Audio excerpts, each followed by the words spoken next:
Hi guys. Right. I'm just going to put this on for a minute and make my tea and coffee. I've tried to be the same all through this thing, you know. Naturally, you learn a lot about people and Hi Jane. involved in a lot of different situations. But I tried to be the same. I mean, the way I was brought up, and I've always considered other people's feelings. I've never, in other words, I didn't kick anybody on the way. I've always treated people like I would like to be treated. Put this on for a second. Consider other people's feelings. I don't assume the attitude. I'm just going to make my tea and coffee, guys. Like I have heard of being done, because those people are sincere in their feelings. Oops, hang on, start again. But there we are. I think it's just restarted. Okay, guys, I'll be with you now. We need to get the coffee going, guys. I've tried to be the same all through this thing, you know. Hi, Adrian. You learn a lot about people, and you're involved in a lot of different situations. But I've tried to be the same. I mean, the way I was brought up, and I've always considered other people's feelings. I've never, in other words, I didn't kick anybody on the way. I've always treated people just like I would like to be treated myself. I consider other people's feelings. I don't assume the attitude of get these people out of here like I have heard of being done, because those people are sincere in their feelings. If they want autographs and pictures and things like that, I don't just sign the autographs and the pictures and so forth to help my popularity or to make them like me. I do it because I know that they're sincere, and they see you and they want an autograph to take home. They got an autograph book. They've got their little camera and everything. So you have to know that. And if you don't do it, well, you make them mad at you. They don't understand. You hurt their feelings, and you make a lot of enemies that way. And for no reason, because it's as simple as this.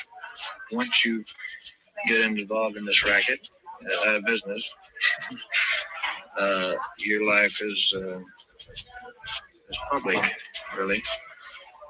Regardless of what anybody says about my private life is my own. Well, it is to a certain extent. I mean, everybody has to have a certain amount of privacy, but once you get involved in this business and you're doing a public service, you're trying to entertain people, your life is not your own, really, because people are going to want to know what you're doing, where you are, what you wear, what you eat. These things are natural, normal.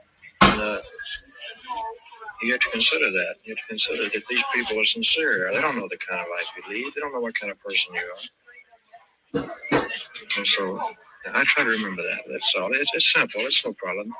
It's no big effort that I put forth. And I don't have any plans or anything. I just act on my own initiative. It's the way I feel that is the right way. Like everything else. And thank God I've been pretty fortunate. I haven't made any bad decisions and everything. But just the way I was brought up, my surroundings, my mother and my father and the whole family were always considerate of other people's feelings. I'm proud of the way that I was brought up to believe and to treat people and have respect for people. And when I am pushed to a certain point, I have a very bad temper. But that doesn't happen very often. Of course, everybody has a temper.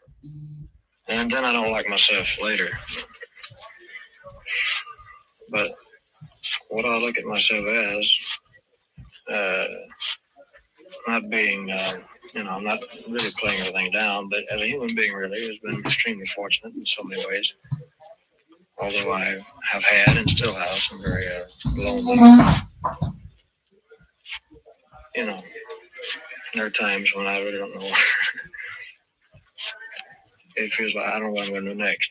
But I've experienced a lot of the different phases in life. I've experienced happiness and loneliness, the wealthy side of life, the average side of life, not having anything, but not knowing what it's like to have anything. So, and tragedy, like losing my mother while I was in the Army. And although I think that things like that, as tragic as they are, tend to make you a little better human being, really, because you learn more about yourself. It gives you a better understanding of yourself as well as other people. And it can only help. It's funny, she never really wanted anything fancy. She just stayed the same all the way through the whole thing. I wish, there's a lot of things happened since she passed away that I wish she could have been around to see. It made her very happy and very proud. But that's life. I can't help it. I can sum it up fairly easily. I look at myself strictly as a human being. Like I said, I've been very lucky, but whose life? Let's see if we can pause it. Running through my veins. Right. It's only 10 minutes long, so I am going to play. That was the first half of it. Come on, we all know, guys, that we can find that on YouTube.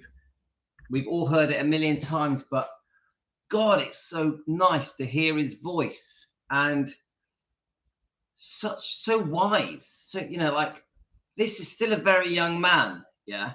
I just think every word he says, Elvis Presley, it just makes so much sense. It just really, every time he gives a bit of advice, because all the way through that, can I say it? Every time he says a sentence, you go, yeah, oh, I agree with that. Yes, I would do that. I want to do that. He's so humble with it. He's really, in his own way, he's saying, I don't care I'm famous. I'm going to treat people right. I've heard about how other famous people don't treat people right. Yeah. And I can't even explain it. It is so nourishing, the way that he talks. I could listen to that all day. He's extremely wise, but not just wise. Yeah. I can't even, to be able to talk in that way and give that kind of advice and reflect on his life in the way that he does is something very special, very special. And I put it down to his beautiful upbringing, beautiful, humble upbringing from his parents.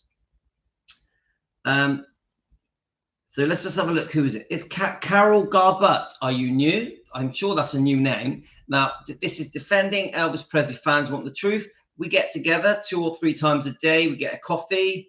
Look, I've stolen my wife's cup. She's got a Cafe Nero cup. Do you have Cafe Nero in America, Australia, Canada, UK? Yeah. Now, we are beaming around the world. My name's Louis. I'm 57. I'm a lifelong Elvis fan. I've been an Elvis fan literally my whole life. My last memories of Elvis, I was around 4. So Elvis 100% transformed my life.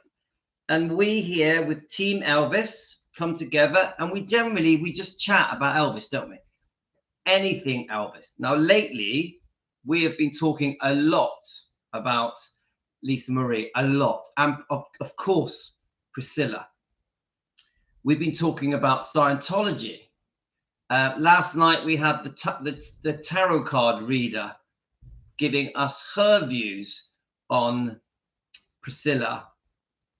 Pretty serious words coming from that lady's mouth. A great channel.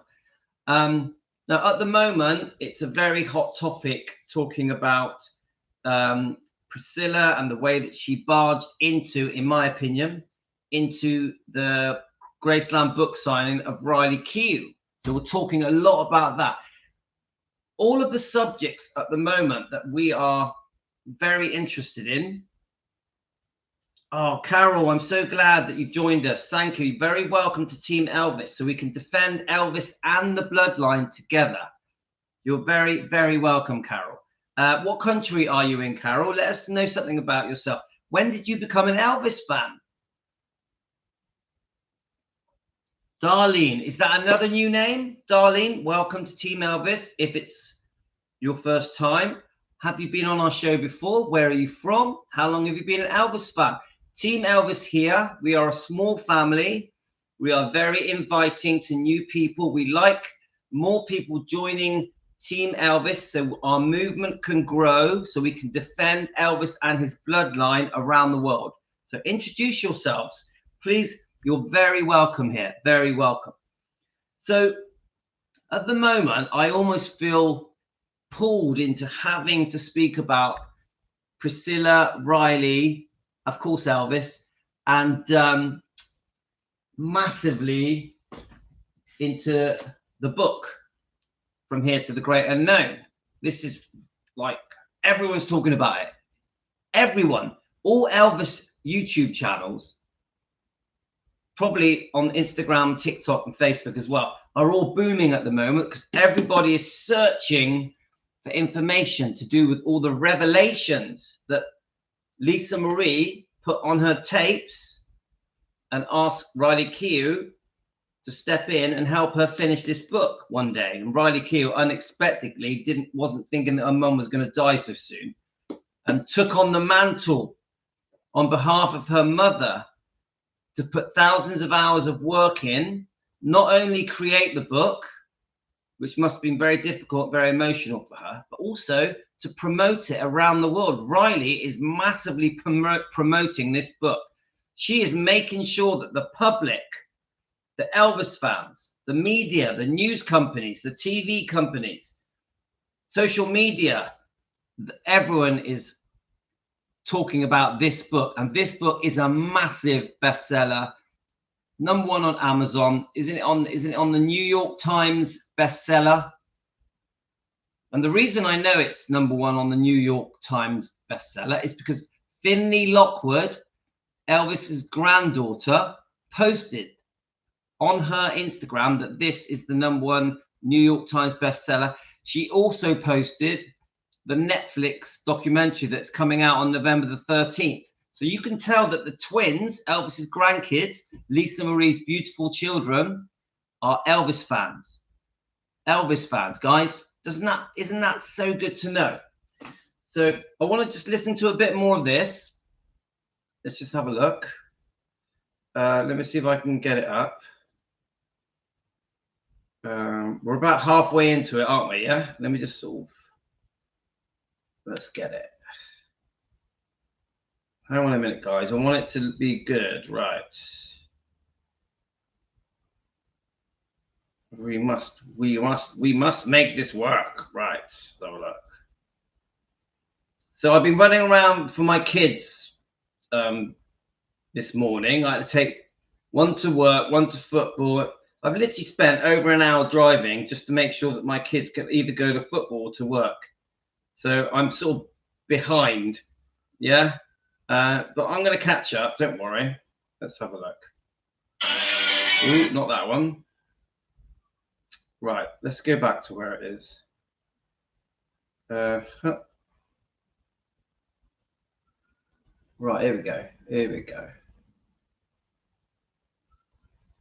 Let's fast forward it a bit. Let's get the volume up. Sorry, guys. I'm faffing. Faffing, mate. Faffing. Here we go. We'll start about 5 minutes into it because I've lost my place. Okay. Better than any other human being. I have a lot. Here we go. I'd like to do a lot. I'd like to accomplish in time, but I feel that it takes time to accomplish certain things. You can't overstep your bounds. I'd like to improve in an awful lot of ways, you know, especially in the entertainment business. For one thing, the acting thing. And naturally, I try just to get better songs and sing a little better, things like that. But I like the business I'm in. I like to entertain people. The money or the financial end of it is not the greatest aspect as far as I'm concerned. It can't be, because if it was, it would show. And I wouldn't care about the other people. I wouldn't care about a performance that I gave. Of course, I mean, it's great if you can get in a position to have things, you know. But I like to entertain people. That's why I pick all of my records and I try to pick the best songs possible. I try to do the best I can in the movies with the experience that I've gotten and everything. wanted to go to college. I wanted to play football. I have a great ambition to play football. I have had, and I still have, believe it or not. And I've got a touch football league back home. I like rugged sports. I'm not knocking people who like golf and tennis and the other things, but I like rugged sports, such as boxing, football, and karate, and things like that. I would say right now, all kidding aside, that the thing I keep up with most is professional football. I know all the players, I know all their numbers, who they play for, and I've had people quiz me on it, just in games when we had nothing to do. And that's a big thing with me right now. And I watch all the games that I can. I get the films from the teams themselves if I can. But next to the entertainment thing and music, that I guess would be the biggest. I read a lot of philosophy and some poetry. Have you ever heard of a book called Leaves of Gold? It's by different people. It's different men's philosophy on life and death and everything else. Well, that type of stuff interests me, to get these different people's opinions on different things. I wouldn't like to stay in the same vein. I mean, I wouldn't like to be at a standstill. I'd like to progress. I'd like to do a lot of things, but I realize that it takes time. You can't bite off more than you can chew in this racket. You can't go out of your limitations. You have to know your capabilities. Like, I have people say to me all the time, why don't you do an artistic picture? Why don't you do this picture and that picture? Well, that's fine. I would like to. I'd like to do something someday where I feel that I've really done a good job as an actor in a certain type role. But I feel that it comes with time and a little living and a few years behind you. I think that, really. And I think that it will come eventually. That's my goal. You have to have something.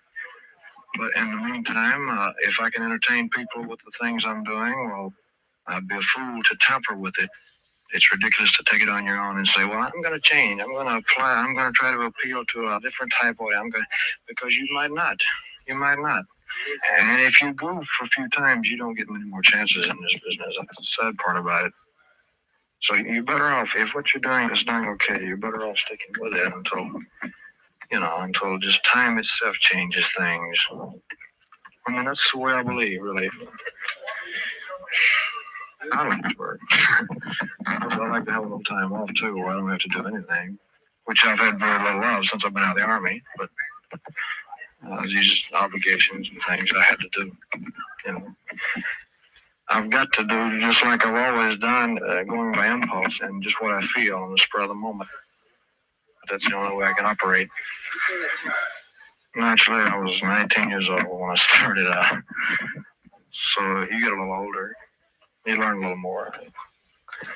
You see things a little differently, and you see people a little differently, the usual things.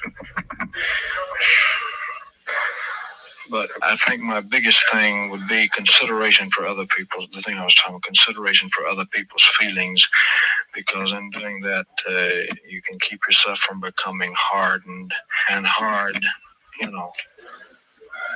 therefore making you, I think, a better human being. Really.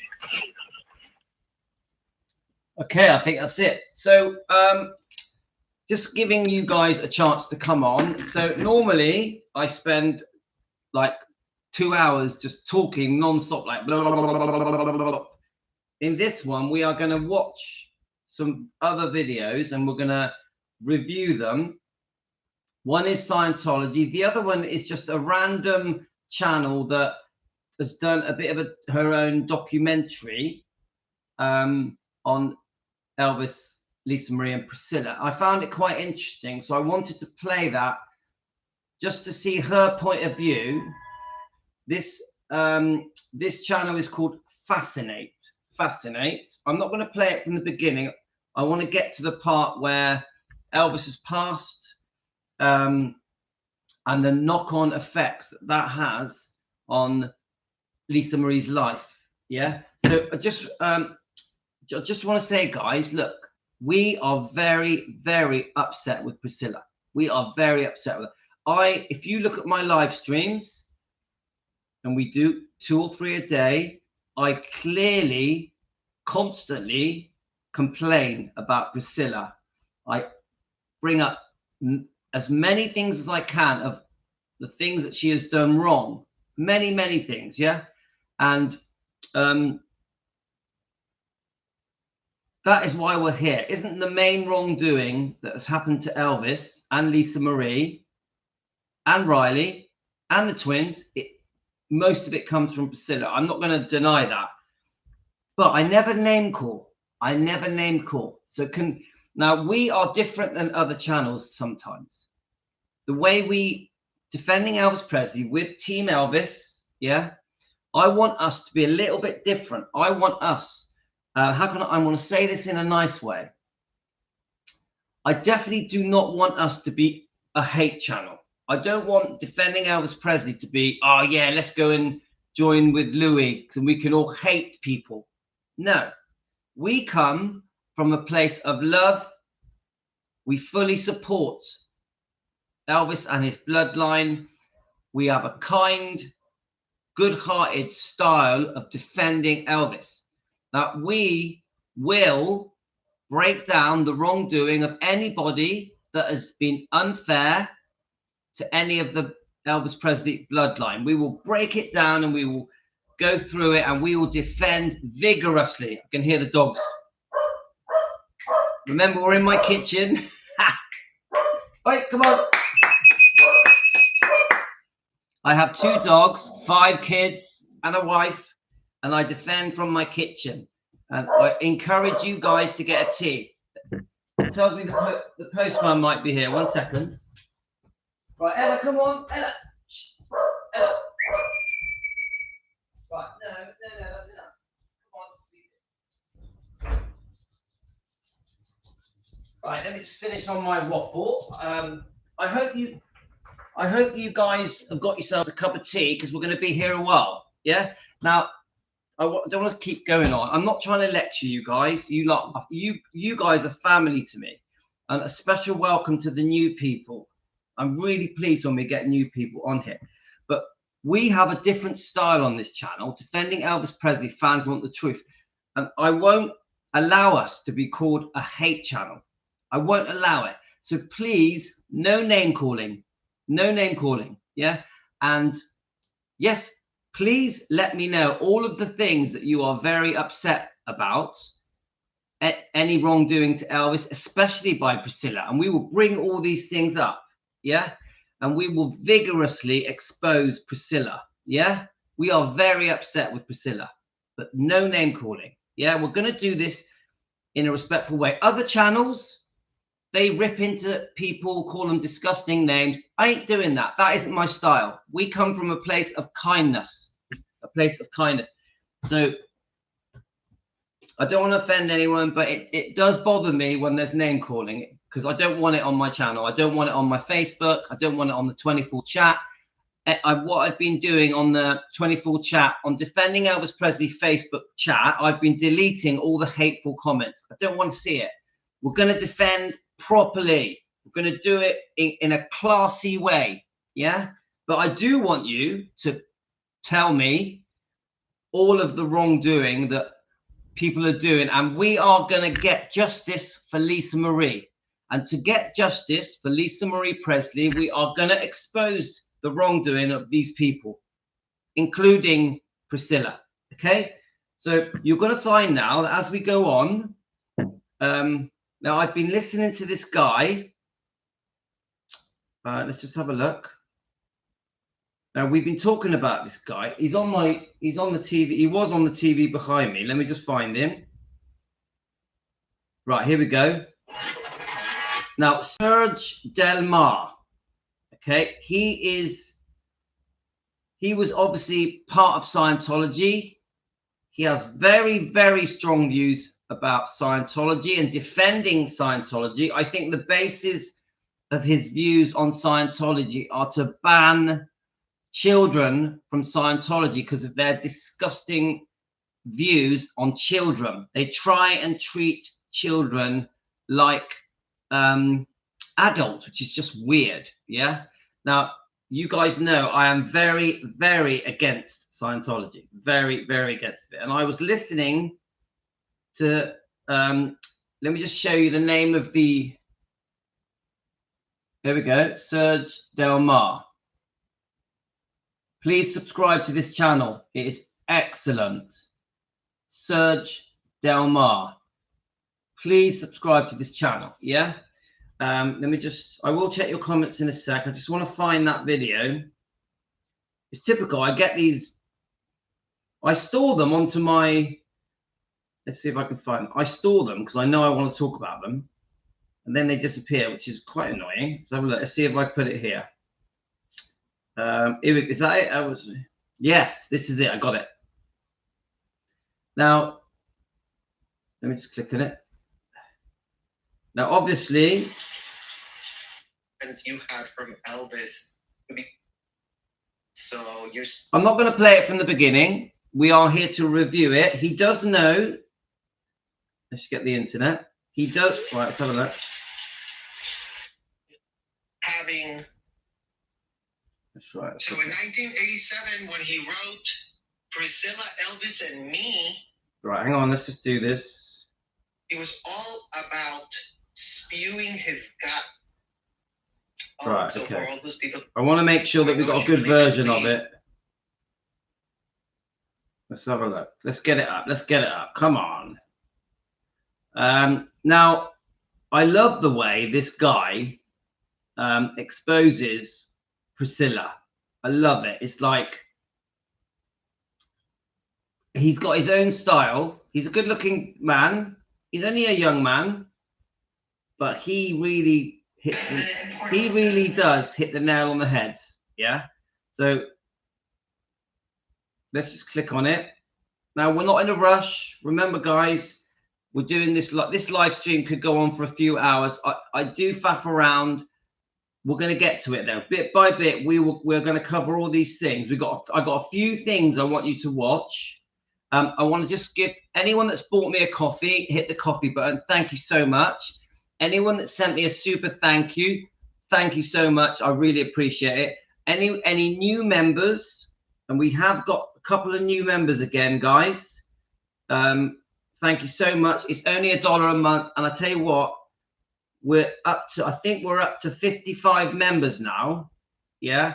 So remember, we have a target. We want to get to 100 members, and we had a few sign up last night. Yeah, 55 members, and let me just tell you, the last 10 was Diane Moore, Zarek Info, Lisa Govan, Els Regina, Prasanthi Natala, Madeline Mack, Kathy Pitts, Judith Van Cars, Joanne Judd, and Debbie Boylan. Thank you. It matters a lot to me that you guys join, because I want to get to 100 members, and then we're going to start doing some one-on-one lives. Yeah. And so thank you so much, guys. I have set it at the lowest amount. So this isn't a money grabbing thing. This is, I want to create members. Yeah. Eventually, guys, we're going to get our own t-shirts, aren't we? We're going to get some of our own branding for defending Elvis Presley. So it's early days. We're a new YouTube channel, defending Elvis Presley. We've only really been doing it for 5.5 months, haven't we? Yeah. So thank you so much. So again, thank you so much. Anyone sends me a coffee, thank you. Right, let's play this video. We've got a few videos we're going to play. in front of you killed. Right, let's get it up. Let's get it up. Come on. Keeps disappearing on me. Is that it? No, that's not it. Hello, guys, and welcome. I tell you what, he's such an interesting man. He doesn't mince his words. Right. So in 1987, when he wrote Priscilla, Elvis, and Me, let's just go back a bit. He was the adult in a small body. Oh, he makes me laugh. He does. Game, that would have been one thing, but as we will see here, I'm trying to get it big. Priscilla, There we go. This Lisa's full-time caregiving, and it is absolutely unbelievable. Let's get it loud.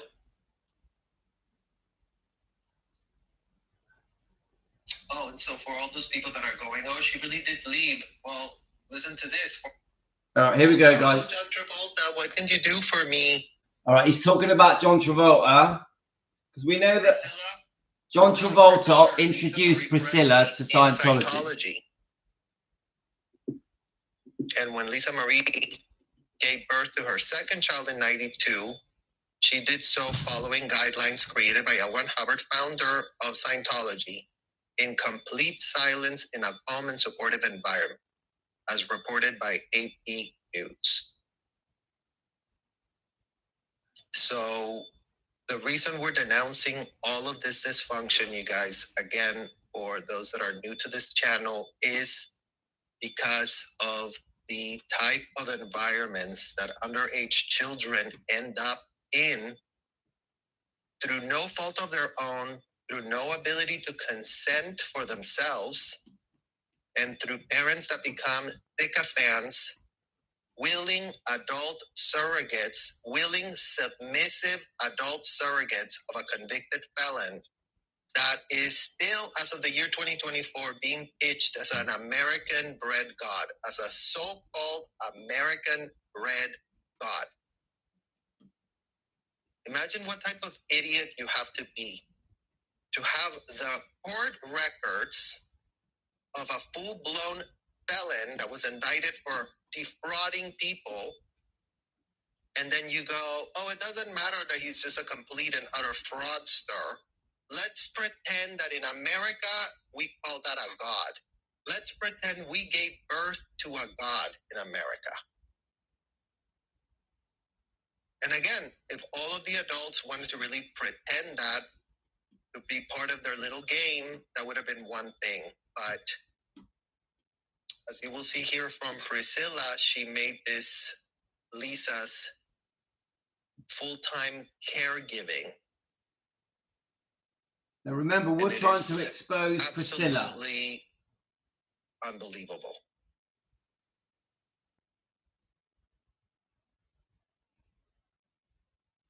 Oh, and so for all those people that are going, oh, she really did leave. Well, listen to this. For her part, Priscilla Presley was rumored to have left Scientology after her daughter did, but a representative from Priscilla denied any truth to those rumors to people in 2007. So she could still be part of Scientology. I think she is. Priscilla. Biographer Suzanne Finstead, who wrote the book Child Bride, The Untold Story of Priscilla, Elvis Presley, told Ding that Scientology helped Priscilla feel more stable and allowed her to provide an environment of belonging to Lisa Marie in the tumultuous years after her father's passing. So, right here, Priscilla, you wanted to really belong somewhere. You really wanted to be called a celebrity. You were so thirsty. Let me just pause this. To be lauded.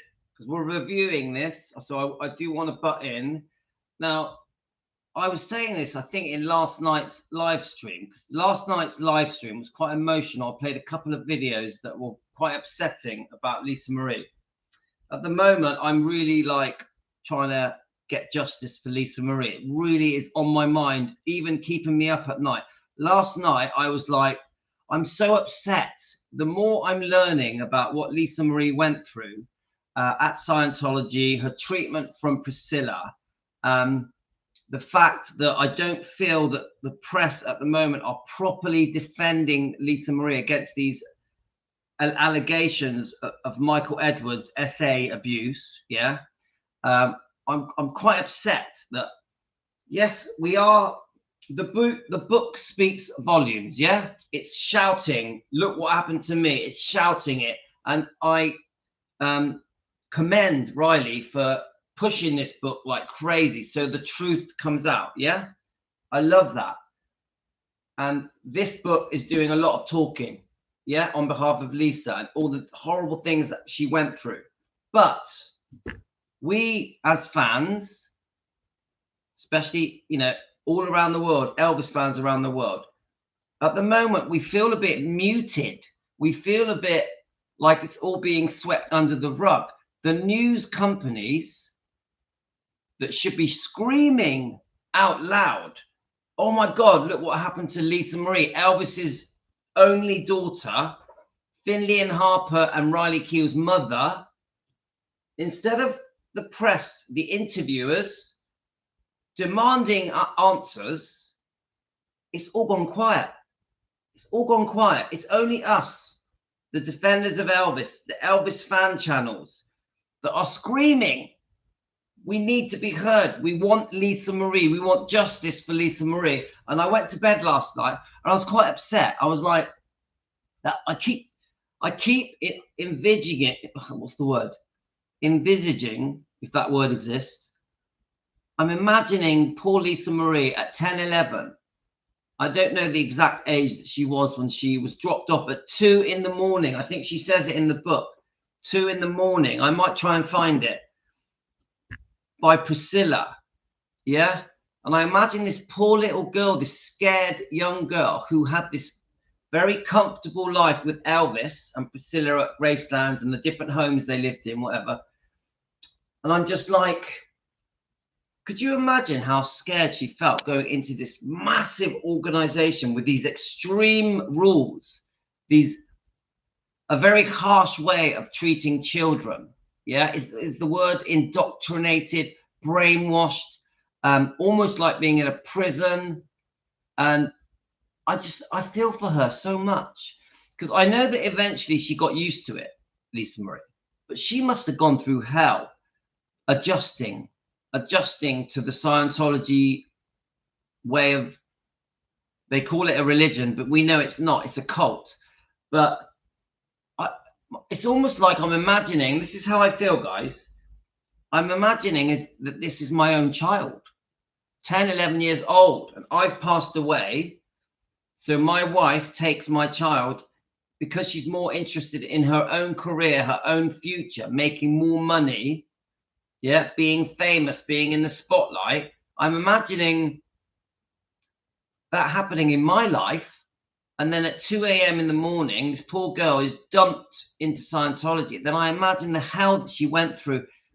She gradually adjusted. I would say gradually got brainwashed. And I tell you what, it keeps me up at night.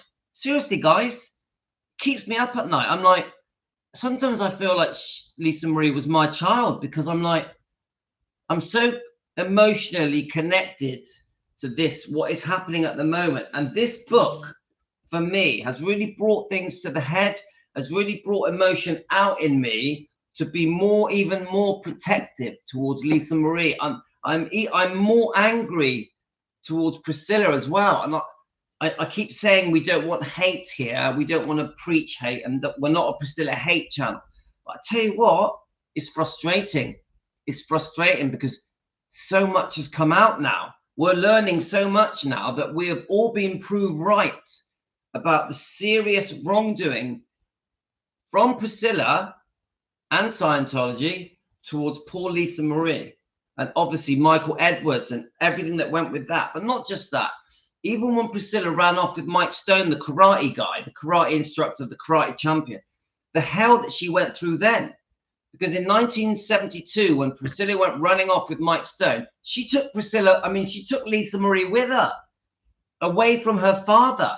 So Lisa Marie, in 1972-ish, was forced away from her husband. And then within a few years, from her father, sorry. Lisa Marie was forced away from her father. And then within a few years, not that many years, the hell of being pushed into Scientology, because all Priscilla cared about was her own career, her own future, her own independence, being able to chase after men, to go and party. Yeah? Because Priscilla was a party animal, guys. It is alleged in Michael Edwards' book that she was on coke, that she put Lisa Marie last. She put herself and her boyfriends first. And we now know there's allegations that at least one boyfriend molested her. Yeah? I'll tell you what, guys, I lose sleep. I lose sleep. Right, let me just carry on with this guy. We got a lot of stuff to cover, guys. As such. Hey, hang on, the point I was trying to make, I wanted to comment on what he just said. Sorry, I lost my train of thought. Why did Priscilla decide to turn to Scientology to fix her problems? Now, this guy is saying that many celebrities at that time, because obviously super famous, a lot of wealth, yeah, were choosing Scientology, and John Travolta was a big part of it. John Travolta, and it's a shame because I like John Travolta. I've always, since the 70s, you know, we all fell in love with John Travolta, didn't we? With Saturday Night Fever and Grease, Welcome Home Kotter, things like that. So we see that lovely side of John Travolta, but behind the scenes, John Travolta is encouraging all these people to get into Scientology. And that really makes me question the fact that I've always liked John Travolta. And I'm not trying to create hate for John Travolta. What I'm trying to say is this: he's accountable. He has a responsibility that anybody that he encouraged to go into Scientology, John Travolta is partly responsible, in my opinion, for doing damage, not just to Lisa Marie, to other celebrities that he encouraged. Didn't that woman off Cheers, I forget her name, what's the woman off Cheers that is a well-known Scientologist? Can you tell me her name, guys?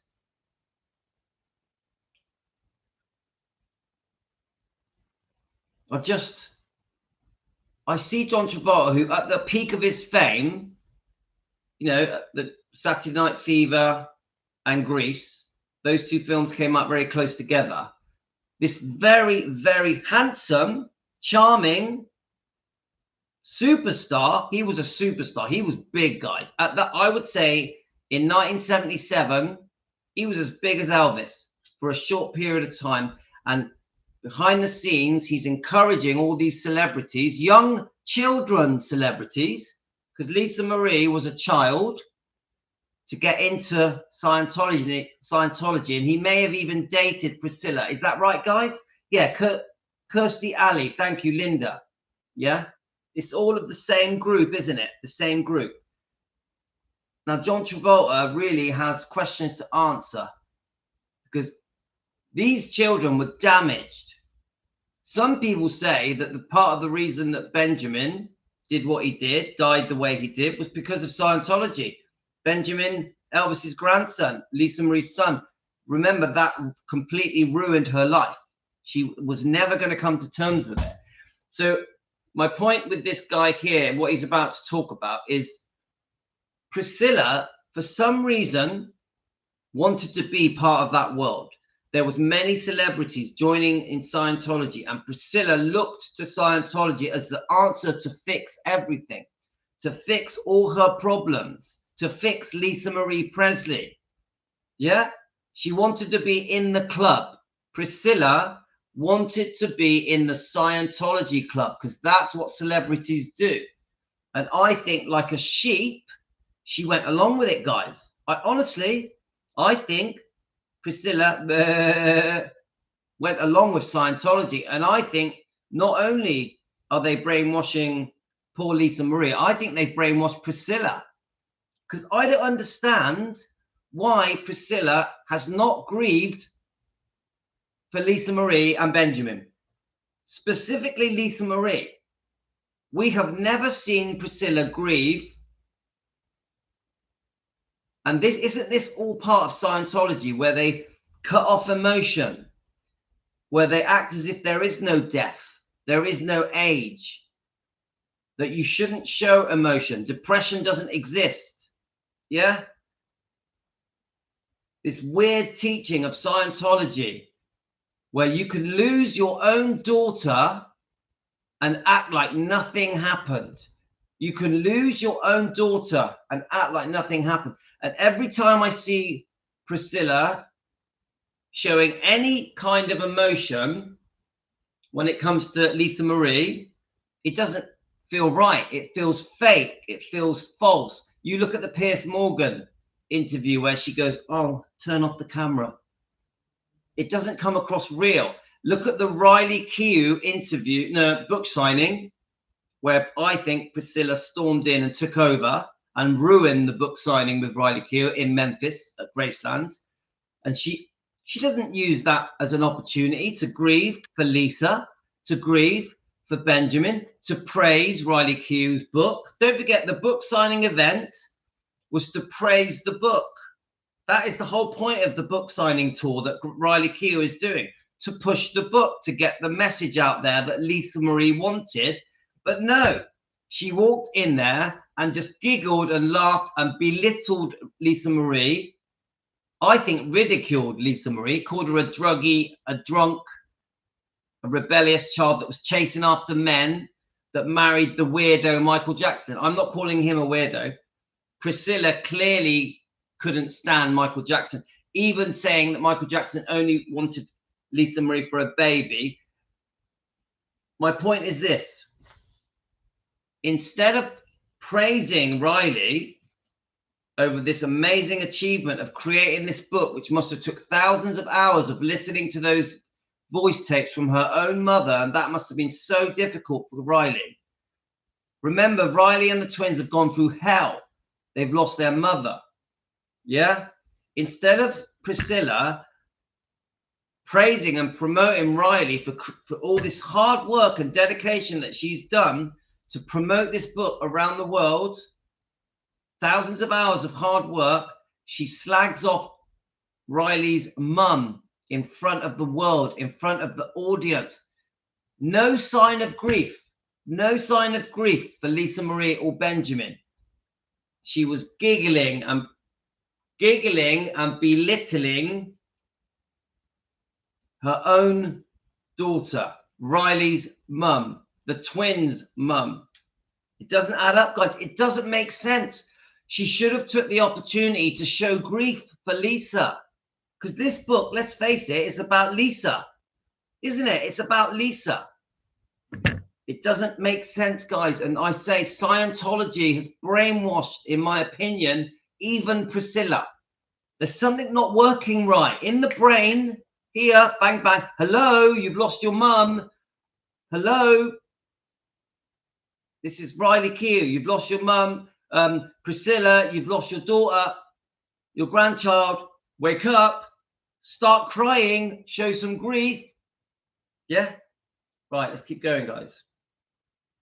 And your only claim to fame has been to, get close to famous men to see if that just rubs off on you.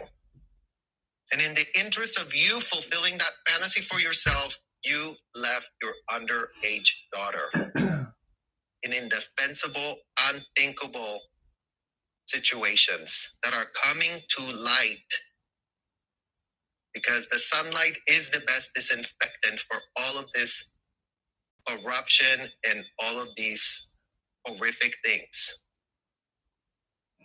Hi, Elvis, Salvatore. listen to this part, Priscilla. Elvis apparently wouldn't have been too impressed with Priscilla and Lisa Marie's connection with Scientology. He stayed away from Scientology like it was a cobra.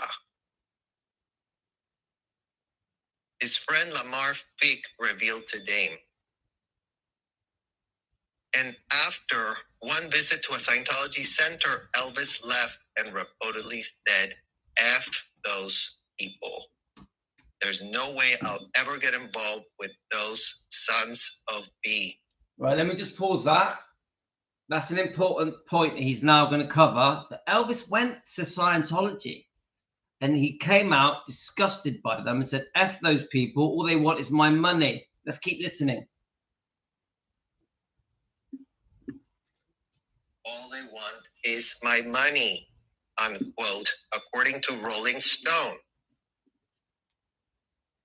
So you're starting to see, Priscilla, how little of the zero shred of consent you had from Elvis to be using two things that were his property, his own child and the money he made.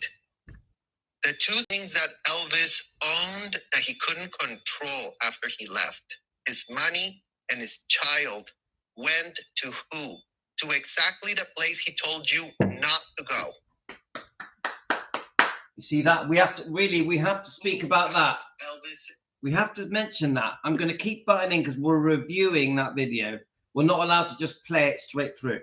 Right. Elvis, she knew. Priscilla Presley, she knew Elvis didn't like Scientology. She thought they were cuckoo. Thought the whole thing was odd. They were just money grabbing. So why? Priscilla, who knows Elvis was completely against Scientology, yeah, completely goes against Elvis's wishes. Lisa Marie's father, they adored each other. It's coming out in this book more and more now that they were very, very, very close. Spent a lot of time together, Elvis and Lisa.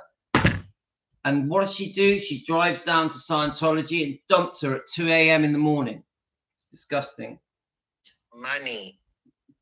Today, Priscilla, how much of Lisa's millions were funneled into these disgusting hotels?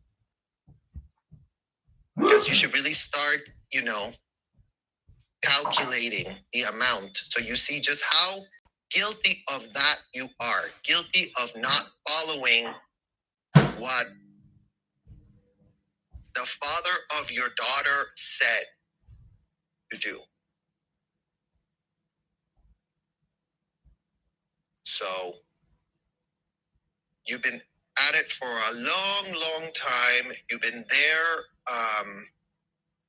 bringing Lisa, exposing her, exposing your granddaughters to it, and you feel no shred of remorse, no shred of having done anything wrong. According to you, you're Mary Poppins. According to you, you really want to be a grandma now. Interesting, Priscilla, that now you want to be a grandma, but when you were,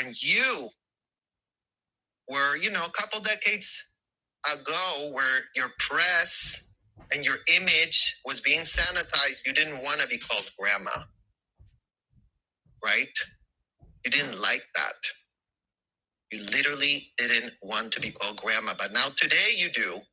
Today, it's very, very convenient for you to come up with that thing, seeing that the public is catching up to all the many, many lies, the many, many people you have put at risk over your own obsession of being relevant, instead of actually doing some work of your own and figuring out how to have your own life.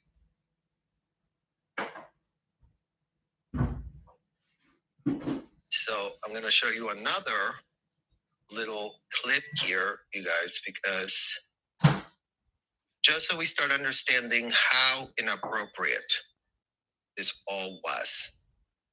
Lisa Marie says that Priscilla dropped her off at Scientology at 2 a.m. Not great, you guys? Let's take a look. She basically threw me out in the middle of the night. One night I got out. She drove me to church one night and started dumping me off to them. It was like 2 o'clock in the morning and I was in hysterics. This was when she was 17. Lisa was 17.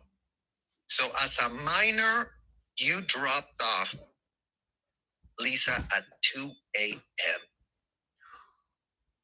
Drives you mad, guys. Drives you mad. And again, you guys, what has been So upsetting. Priscilla's main narrative? Well, Lisa was so crazy. Was Lisa so out of control? Oh, she was such a hard one. Priscilla, does the name Michael Edwards mean anything to you? Because he should. He should mean a lot to you, given that he was your boyfriend, given that he did publish all manner of, now he's calling it embellishment to sell a book. So in 1987, when he wrote Priscilla, Elvis, and Me, he was all about spewing his guts to so-called sell a book. Now today he claims it was an embellishment. But for him to have been able to correct the record. And you know what? He only thought, gee, I really need to correct that record now that I'm getting called out by Lisa, who's no longer here. Rest in peace. Right, just 1 second, guys. But yeah, people are still...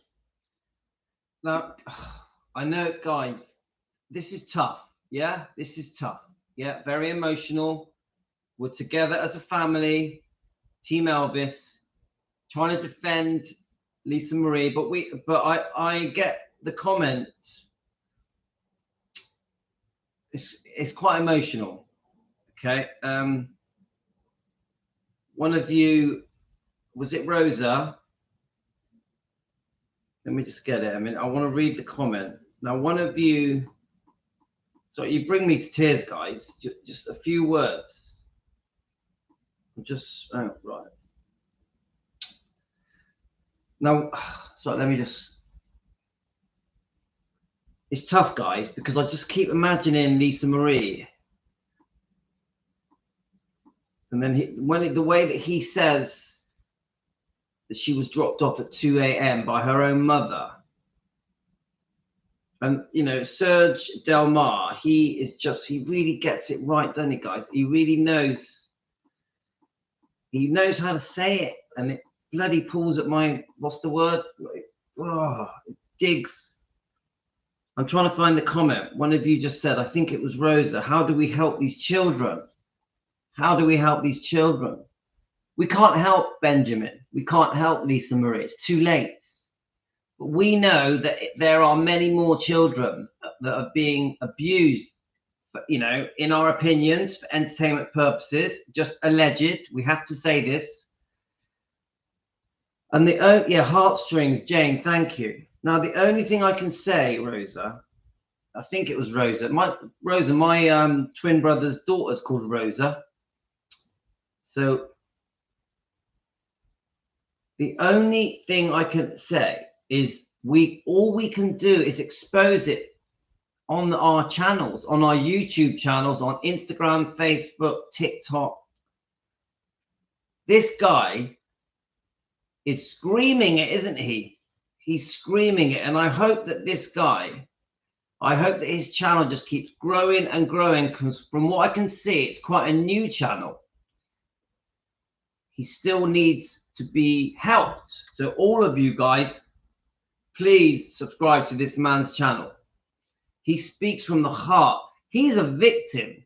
I guarantee you that this young gentleman has gone through hell, just like Lisa did, and many others. And they do need help. The children do need help. And what guts me is I don't have a great answer. Yes, we're here pushing to defend. We want justice for Lisa Marie, but we want justice for all of the people that have been wronged through Scientology. And unfortunately for John Travolta,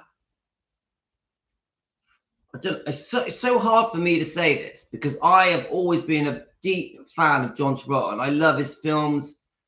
I love his personality. I know he's gone through hell, losing his wife and stuff, but he has a responsibility that if people are being damaged through Scientology, he has to step up.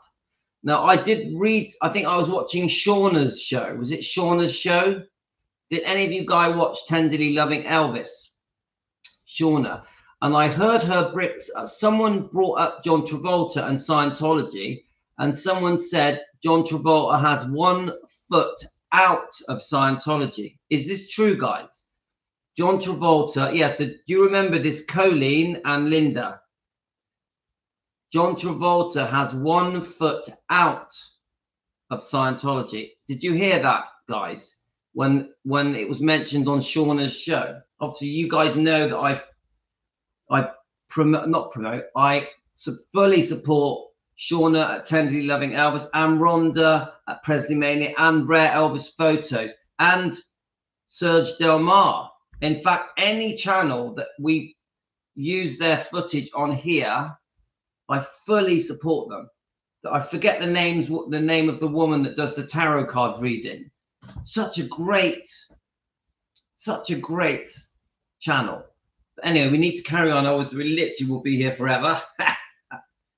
Now we've still got, guys, I warn you, we've got another hour.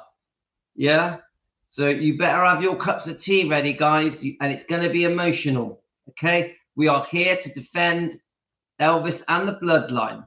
We are going to expose facts about Scientology. Once we get past this video, I've got a completely different video that I'm going to play you guys. Let's keep going. Being able to attack her and try to soil her name and her reputation in what it doesn't get worse than that. Just an FYI for you, Priscilla. When you are essayed, this is coming from personal experience, just so you know, just a quick FYI for you.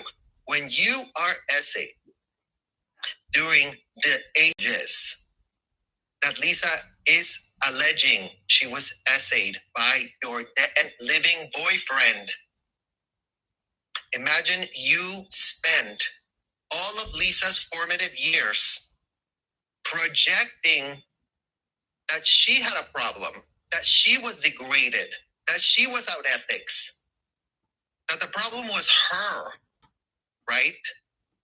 She was the problem. She was the adult in a small body that should have grown up and really gotten her act together. So imagine you are literally here called out by your own daughter for having dropped her off at 2 a.m. What in the literal hell were you thinking? What type of church takes underage children at 17 years old at 2 a.m.? If any of you go to a church, can you really go, oh, let me just call my pastor right now. Oh, yeah, you know what? I'm about to drop off my kid. I know it's 2 a.m., but you know what? I'm doing convenience, and I would really like to dump my child in your so-called church that is operating as a hotel. Really would love to do that. Can you guys hook me up? Because that's what Priscilla Presley was using the hotel. Just gonna drop you off there real quick. Lisa talks about Priscilla kicking her out of the house, and she stayed at the Scientology Center for 8 months. Oh, 8 months, Priscilla. You kicked your underage daughter out. Why? Why did that happen? Oh, because she was having a problem?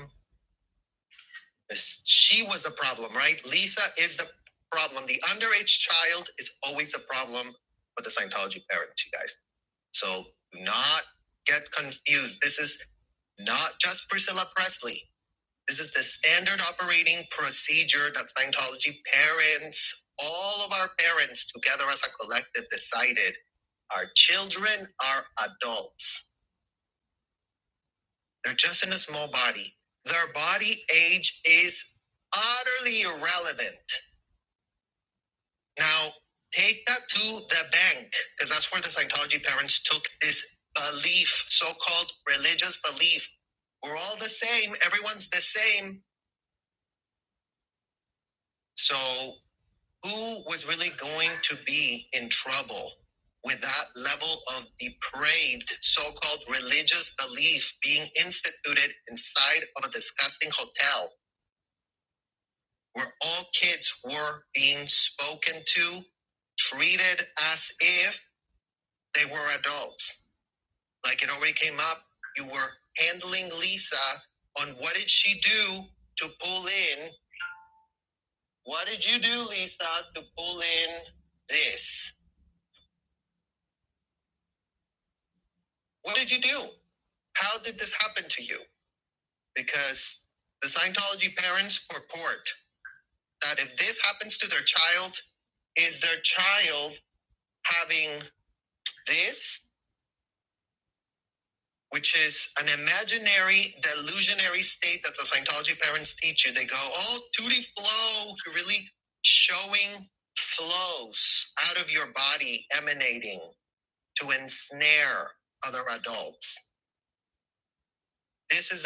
that they use to euphemize, to never say this word inside of the hotel. In Scientology, you're never gonna hear anyone go, oh, this happened. They're gonna go out to the, let's handle it.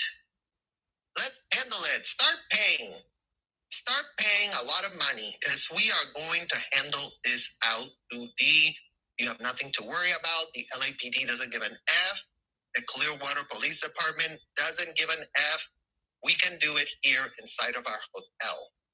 We can just float it, is what they say. It's gonna float. The fact that this happened to your child is going to be floated. Get over it already. You already spoke about it at an audit. Get over it. Or you're gonna go back to that audit until you stop complaining about getting this done to you. Until you realize that it was your responsibility to have been this.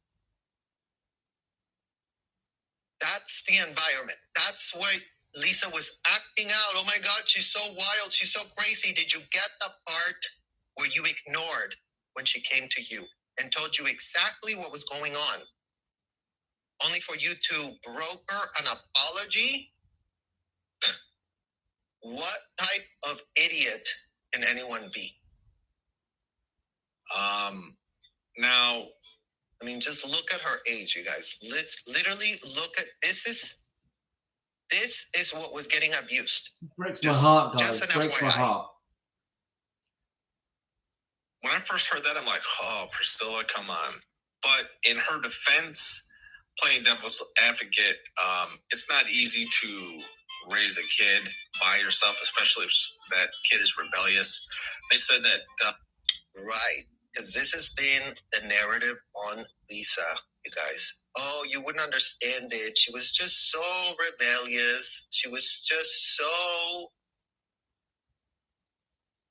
Let me just jump in on that bit. So, and this is Priscilla Presley playing the victim. Oh, she was so rebellious. I couldn't control her. She would drink and take drugs and go after boys, and sometimes she wouldn't even come home. Always the victim. Poor me. No hint of the fact that actually bad parenting from Priscilla could have been the problem. Couldn't it? Don't forget, Priscilla, with her different boyfriends, took Lisa Marie away from her father. And why, isn't that just a really obvious thing to say? Oh, Lisa Marie is a troubled, rebellious child. Oh, I wonder why she's a troubled, rebellious child. Could it be the parent leaving Elvis, the father, Lisa Marie's father? Could it be that Priscilla, being unfaithful and demanding a divorce, a very public unfaithfulness, the second time with Mike Stone, the first time with Steve Peck, the dance instructor, a few months after poor Lisa Marie was born? Whilst they were married, only 10 months after the marriage, Priscilla was unfaithful. It's been proved. She's admitted it in page 262, using a different name called Mark, that she had strong feelings and was unfaithful and had an affair with Steve Peck, the dance instructor. And then a few years later, she does it again with Mike Stone, the dance instructor, the dance champion. Mike Stone was married to Frances Stone, who was pregnant, and they also had a small girl. Priscilla had a secret 1-year affair behind Elvis's back before it all came out. Then she demanded a divorce. Now, how about, oh, thank you, Salvatore. Thank you very much for the coffee. Anyone that sends me a coffee, guys, thank you so much. Salvatore, it's so kind of you. But this is my point. You think about it, guys. Why is no one blaming Priscilla? Why is no one going, oh, the reason Lisa Marie was damaged and a difficult child and turned to drugs, turned to drink, yeah, wanted the affection of boys at such a young age, is because of all the shit that she had gone through, the hell that she had gone through, watching her mother drag her down the road away from Gracelands to go and live with a new man away from her father. Now, we knew anyway, that they were very, very close, Elvis and Lisa, very close. Elvis opened up to Lisa in a way that he had never opened up to anyone except for his mother. The only other person that got to see the real, true Elvis was Gladys. Then it was Lisa. Yeah? Now, could you imagine Lisa having that closeness to her father, Elvis Presley? Forget that he was famous and good looking. It was dad. Elvis was dad. Elvis put Lisa Marie first. She was the most important thing in his life. He existed for her.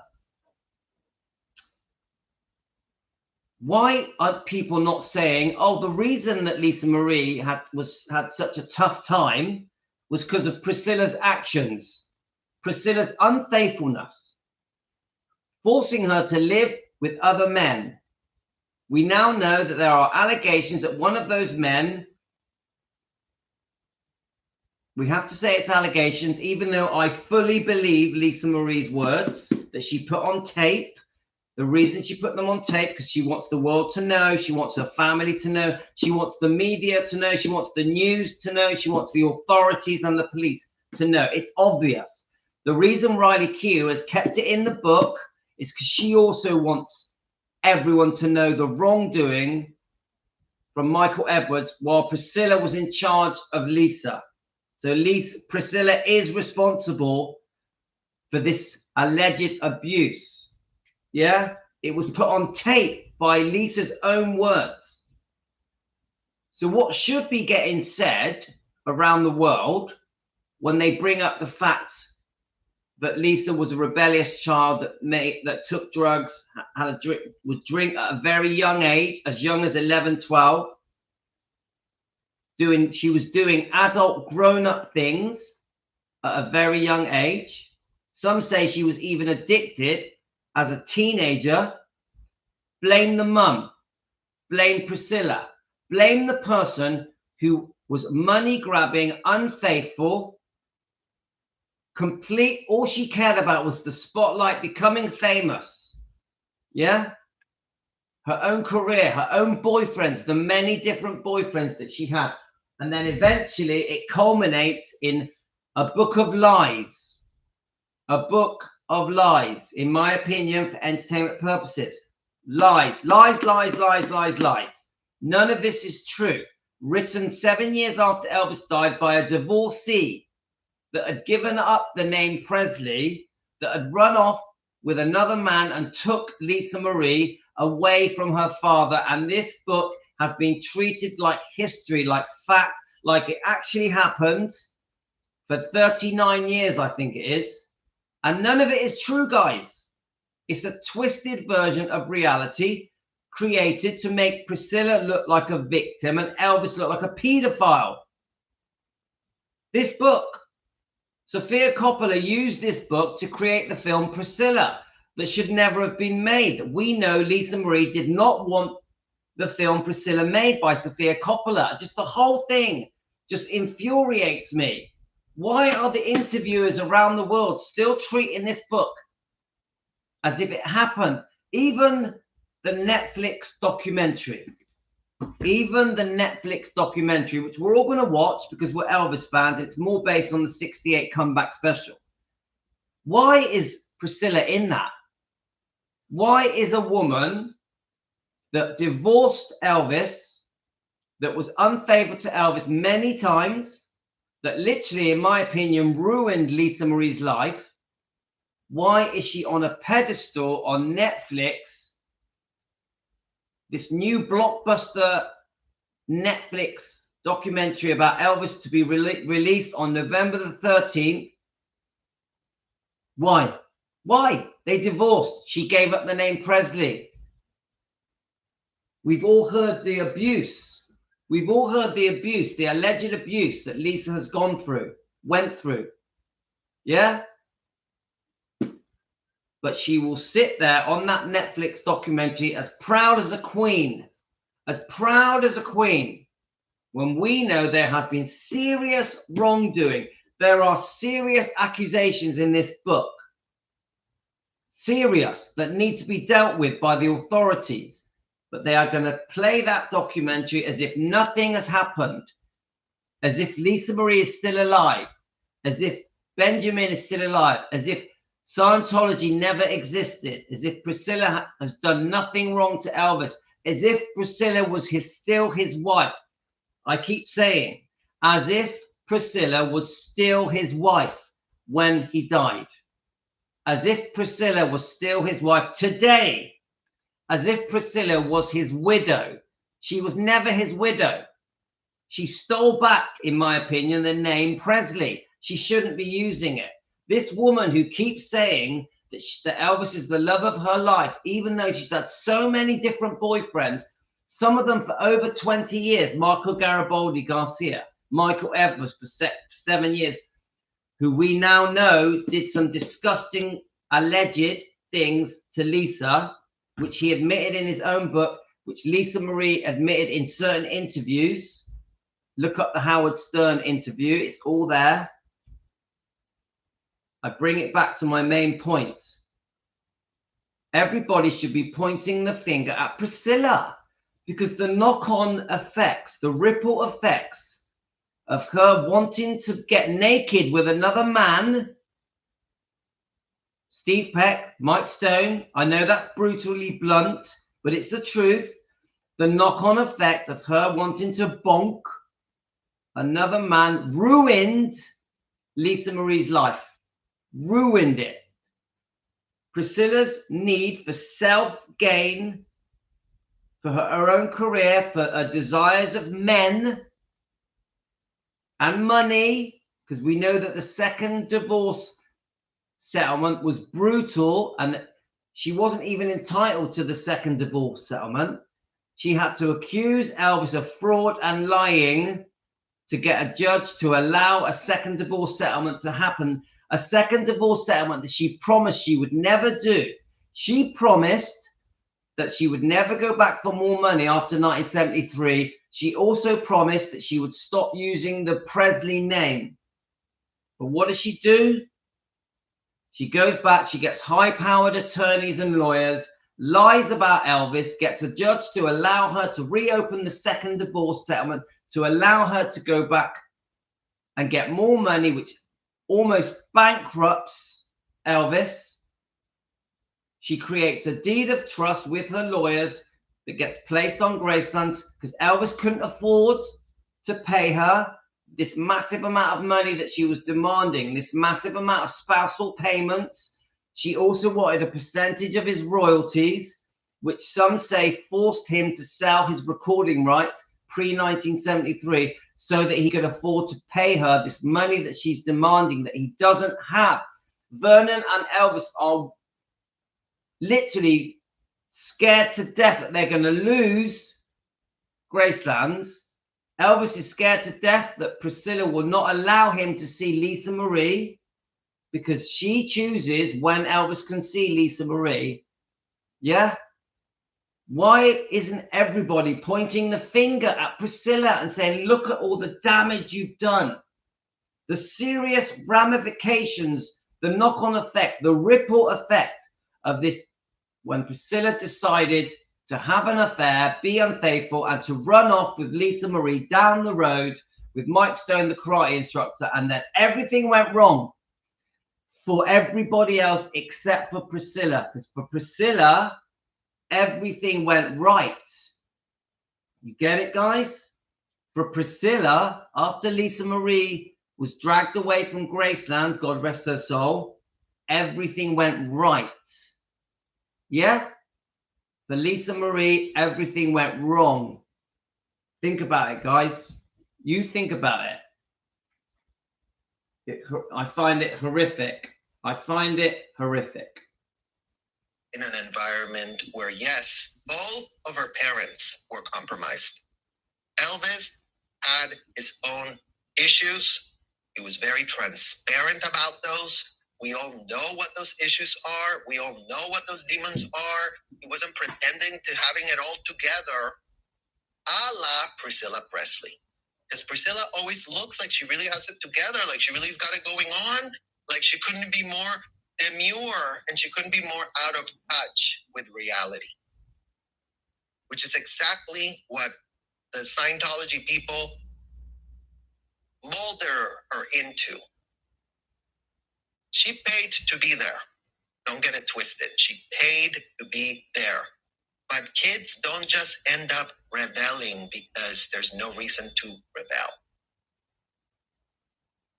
But that's what every Scientology parent would love to tell you all about. Oh, look, we have a whole book where we can blame all kinds of things on our children. Here, read it from L. Ron Hubbard. He really figured it out. You have no idea the amount of insults you can hurl at your kids to get them to shut the F up real quick.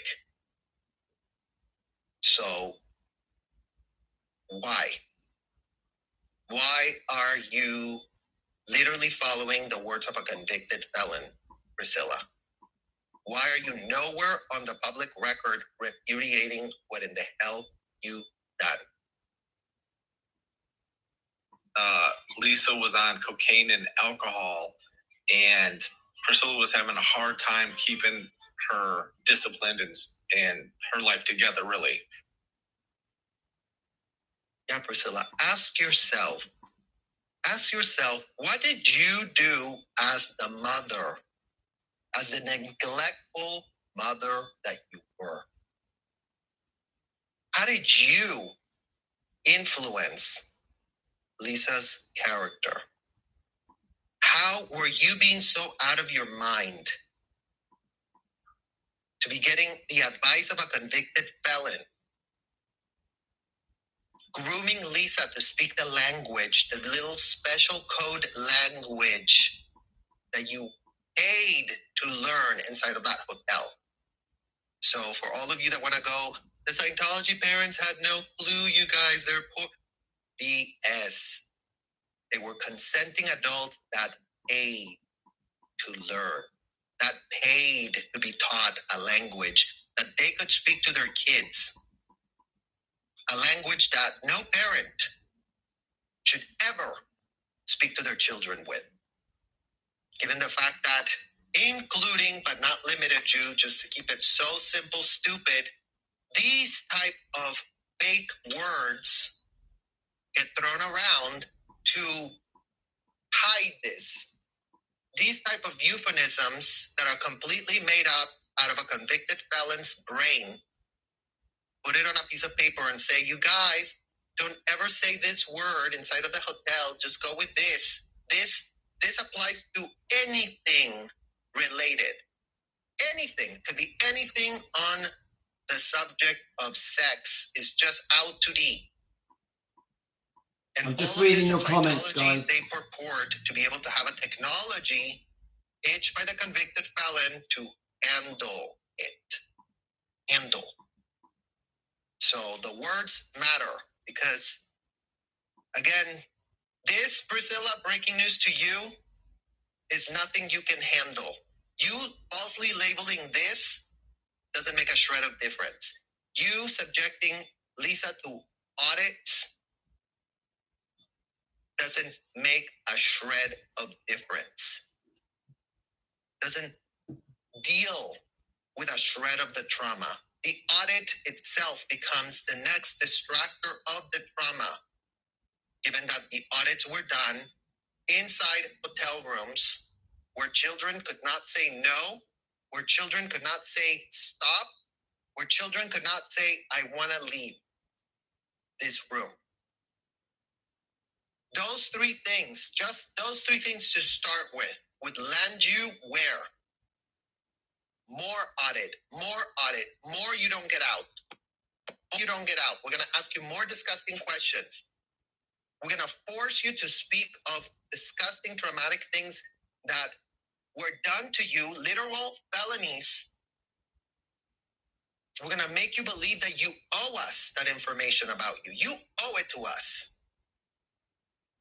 And if you don't want to speak about it, we're going to keep you locked up in this room with these cans, strapped to cans. You cannot move. Cannot even move your hands like this, you guys. You have to remain like this.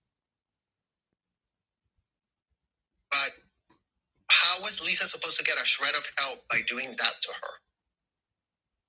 Truly do ask yourself in a mirror, Priscilla. So you really have a confrontation of the facts between you and you, the mother who subjected her child to be handled inside of a hotel that you were very happy to be able to offload your child to. Lisa says that she had no direction. She felt like she had no purpose, and she was just got caught up in some bad things. And I wasn't quite. I mean, again, you guys, Lisa felt she had no direction. I mean, all the signs of trauma, all the signs of neglect, all the signs of Priscilla being the type of deadbeat mother she was. We can say that with certainty, Priscilla. Whatever you did as a Scientology mother, we can call you out exactly for what in the hell you were doing.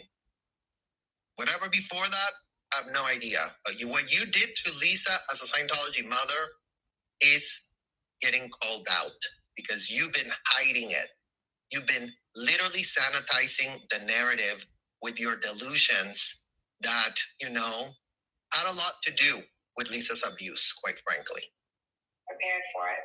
She did dabble in drugs. I was a lost soul for a while. I didn't know what I was doing. I had no purpose in my life. I didn't know what I wanted to do with myself. And I mean, again, you guys, it's the self-deprecation of Lisa as she was told in that hotel, you're lost, you're so off purpose, you have no idea, you're so degrading, you're so disgusting. And until you showed Scientology that you were willing to replace whatever unhealthy coping mechanisms had developed as a result of unthinkable, horrific trauma, including but not limited to the allegation of Priscilla having her gross, older, alleged boyfriend that was, you know, writing and typing all manner of things in the book. We'll get to that. We'll get to how many inconsistencies are literally being shown on the public record as if you're just supposed to, like, forget anything and pull no shred of string. you know, finding myself. Bring home a new guy and put this foot down. Lisa says she was dropped off at that Scientology center like 2 in the morning, just for some clarification. But at that center, she met Danny Keough. He was a musician there. Keough. At that center, she met Danny Keough. This is Karen de la Carriere, which you guys know. She has a channel. So she purports to have been one of those auditors that Lisa was dumped with. So it'd be great to know if you, Karen, missed Lisa's withhold about the SA, or did she tell you everything that happened to her, everything Michael Edwards did to her? Did she tell you that, and did you tell her needle floated and she just forget all about it? Because this is the woman that was supposedly counseling Lisa, which, again, we're pushing back on that fake pitch that anything a convicted felon wrote down on a piece of paper is so-called to counsel anyone. Because for us, it was more traumatizing us, double, triple, quadruple traumatizing us, getting locked up, unable to leave, getting asked disgusting questions by people that were purporting to help us by re-traumatizing us. What type of child gets a shred of help by being re-traumatized? Really do ask yourselves that question. At that center, she met Danny Keough. He was a musician there. Oh my God, there's musician there. She was, you guys. Here's Danny Keough. He was a musician there. She basically threw me out in the middle of the night. There. She basically threw me out in the middle of the night. You know, one night I was a musician there. There you go. Just let this photo of a child bride fully sink in for everybody.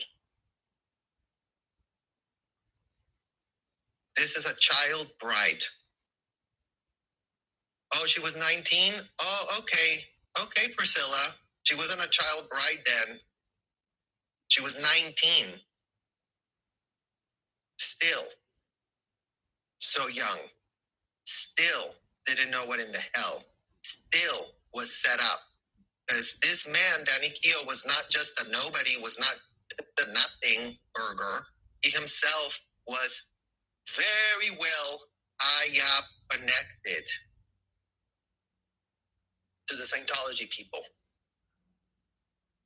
So yeah, when they were inside of the hotel with us, you guys, they'd be like, oh my God, Danny and Lisa, they're such a perfect couple, you guys. They're so wonderful. They're really trying to get up a bridge.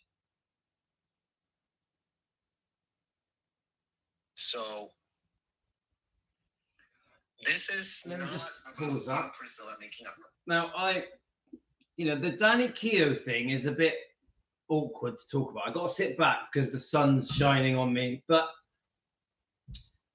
guys, we know that Danny was there for Lisa, wasn't she? When Benjamin passed, Danny moved into Lisa's house and he helped Lisa. We know that after the cleaner, I think the cleaner had found Lisa, Danny tried to resuscitate her.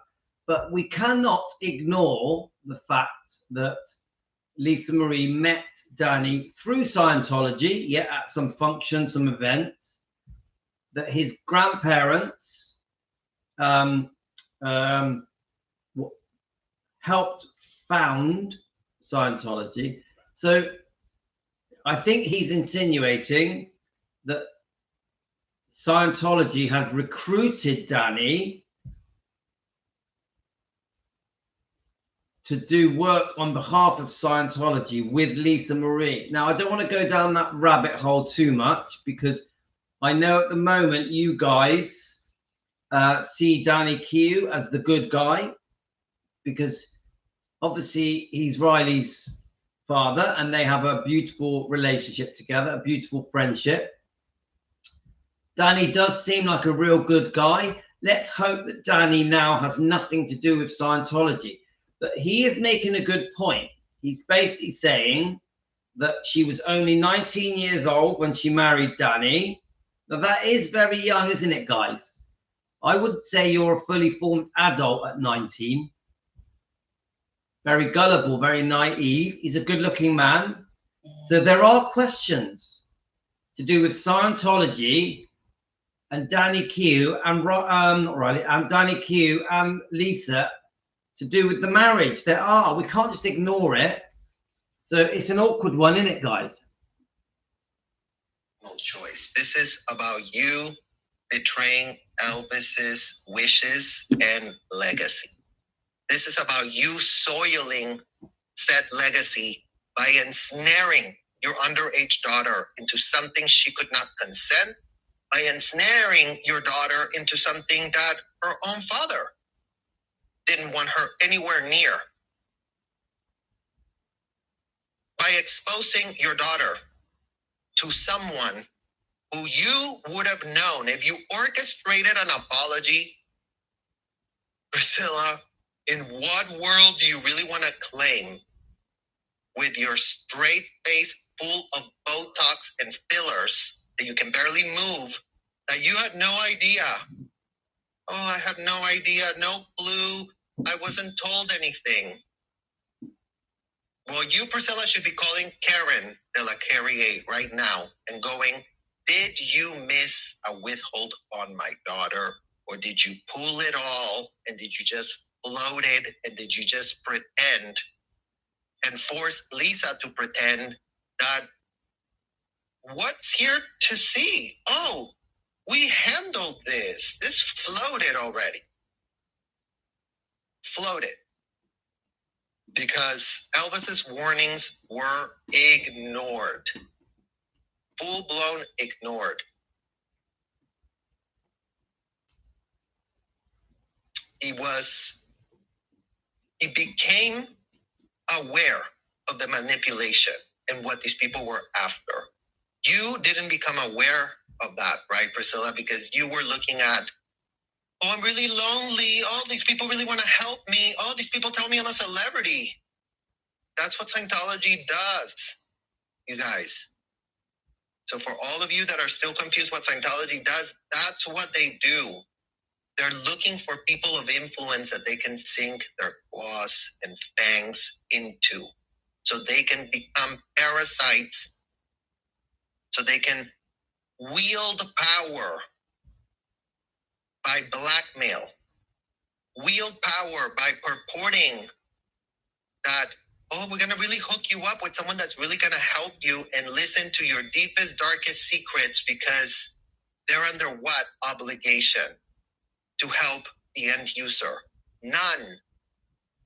None of L. Ron Hubbard's bulletins and policies and bullshit that he wrote for himself has a shred of obligation to help the end user. The only thing that those audits are doing is data mining, getting information, making the kids who got exposed to this believe, well, this must be legit. Well, I must really trust them because they're asking me about my biggest, deepest, darkest secrets, and it's supposed to be really in my best interest to really tell them everything. So these are the levels of manipulation that we are seeing, and this is what is being called out. I see that there's a lot of people here from the chat, you guys. I'm just going through it. If you had any questions on what we discussed, please put it in the chat. Guys, we're only, so I can see it. Guys, we're only halfway into, just after halfway into that. Really, we do have to play it, all of it.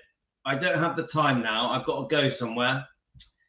I haven't even had the chance to play my other video. Now, I'm trying, this is what I'm trying to do. I've got to sit back a bit because of the sun, yeah? But I'm trying with Team Elvis and the Elvis fans that are watching, and any subscribers, any non-subscribers, I'm trying to really familiarize myself with Scientology. I still have a lot to learn about Scientology. I don't understand it fully. This guy, please subscribe to his channel. Please subscribe to it. I'll just tell you what it is again. But this guy, he's amazing. Sergedelmar. Let me just type it in. I still don't know much about him. I'm still learning.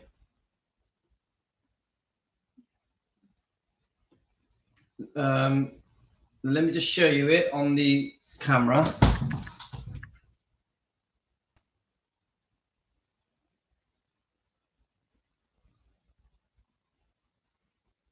Please subscribe to this gentleman's channel. That, in case he ever watches our channel, thank you so much for allowing us to review your amazing videos, and not just informative, very educational, like we together as Team Elvis are learning so much here, yeah? And I want to just keep pushing on this Scientology topic, because I do think that Scientology is a massive reason why everything went wrong. I actually think that it all started from Priscilla being unfaithful. That was the beginning. So when she was unfaithful with Steve Peck, which basically ended the marriage between Elvis and Priscilla. I don't care what anyone says about Elvis being unfaithful and all the rest of it. No. Just after Lisa Marie was born, 10 months after the wedding, she was unfaithful. Then she was unfaithful again. A couple of years later, that was the beginning of everything. That led to Scientology, in my opinion. Priscilla was looking to be part of the club, the celebrity club. She chose Scientology. It could have been because of John Travolta, we're not sure.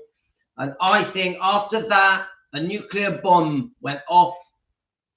And in my opinion, everything went wrong for Lisa Marie after that. Everything went right for Priscilla after that.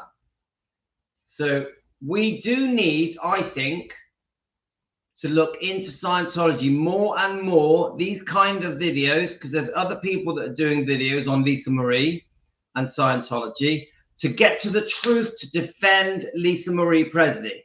I really believe that the way through is via this Scientology route that then had a knock-on ripple effect that led us to today and this book. So I'm going to keep going with the Scientology topic. We're going to cover other topics as well. So I hope you found it interesting, because I do. I find it fascinating. It's fascinating, guys. So I want a special thank you to all of you that are new. Thank you to anyone that has bought me a coffee or sent me a super thank you or become a member. It really does matter to me. It really means a lot to me. And I hope you guys have enjoyed it. We've had nearly 2 hours this morning drinking tea and coffee together as Team Elvis, defending Elvis Presley and the bloodline. It's been great, guys. I've loved it. I'm going to go for a run. I'm going to walk the dogs. I've got to pick up my son from football, then make him some dinner. So I'm going to be busy for a good 2 or 3 hours. Then hopefully I'll come back and do either a part 2 of this. I still want to do a part 2 of the Michael Jackson and Lisa Marie marriage, because I think we do still need to do some more work on that. And then we may even come back and have a bit of fun and do a bit of a fun video as well. I did post a fun video today on the video channel. So anyway, guys, thanks a lot. Thanks for the super thank yous. Thanks for the coffee. Thanks for becoming a member. Please subscribe. It helps the channel. When you subscribe, you get notified when we go live. So it is important to subscribe and like. All the best, guys. I'm out of here. I'm going to read all your comments and then I'm going. So you take care, guys. Love you all. It's been great. Thank you very much.